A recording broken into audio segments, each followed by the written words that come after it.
बातमी समोर येते।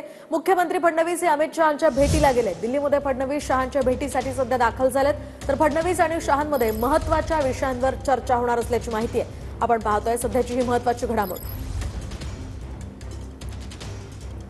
तर दुसरीकडे राज्यातील मोठ्या प्रकल्पांकडे उपमुख्यमंत्री शिंदे सुद्धा लक्ष ठेवणार असल्याची माहिती आहे। फडणवीसांच्या वॉरूमच्या शेजारीच शिंदेंचा सुद्धा समन्वय कक्ष असेल अशी माहिती सूत्रांनी दिली आहे। मंत्रालयामध्ये शिंदेंसाठी समन्वय कक्ष असणार आहे अशी माहिती सूत्रांनी दिली आहे।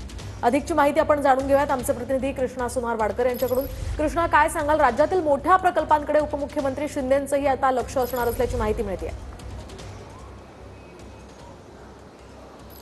मोहिनी, नक्कीच मंत्रालयाच्या 7व्या मजल्यावरती उपमुख्यमंत्री एकनाथ शिंदे यांचा समन्वय कक्ष जो आहे तो आता देण्यात आलेला आहे। हे आपण पाहतो की मुख्यमंत्री यांची जी वॉर रूम आहे त्या वॉर रूमच्या बाजूलाच उपमुख्यमंत्री एकनाथ शिंदे यांचा समन्वय कक्ष असणार आणि येत्या काळात त्यांच्याकडे असणारी जी मोठी खाती आहेत त्या खात्यांतर्गत येणारे जे काही महत्त्वाचे प्रकल्प आहेत त्या प्रकल्पांचा सगळा आढावा या समन्वय कक्षाच्या माध्यमातून घेतला जाणार आहे। 6व्या मजल्यावरती मुख्यमंत्र्यांचं आणि उपमुख्यमंत्र्यांची कार्यालय होती, मात्र 7व्या मजल्यावरती आपण पाहतोय की मुख्यमंत्र्यांची वॉर रूम होती आणि अजित पवार यांचं देखील का दालन एक होतं। मात्र उपमुख्यमंत्री एकनाथ शिंदे यांचा समन्वय कक्ष या ठिकाणी असावा अशाची भावना त्यांच्या पक्षातील सगळ्या नेत्यांनी बोलून दाखवलेली होती आणि त्यानंतर आता उपमुख्यमंत्री एकनाथ शिंदे यांचा हा समन्वय कक्ष जो आहे तो आता बनवण्यात आलेला आहे। आजपासून हा समन्वय कक्ष कार्यान्वित होईल आणि त्यानंतर त्यांच्याकडे असणारी जी काही खाती आहेत त्या खात्यांतर्गत येणारे जे काही महत्त्वाचे प्रकल्प आहेत त्या सगळ्या खात्यांचा प्रकल्पांतर्गत जो काही आढावा आहे त्या बैठकीच्या सुद्धा या समन्वय कक्षामध्ये होणार आहेत। बाजूलाच अजित पवार यांचं कार्यालय आहे आणि अगदी उजव्या बाजूला मुख्यमंत्री यांची वॉर रूम सुद्धा आहे, तिथे सुद्धा महत्त्वाच्या बैठका होतात आणि त्यानंतर 7व्या मजल्यावरती आपण पाहतोय की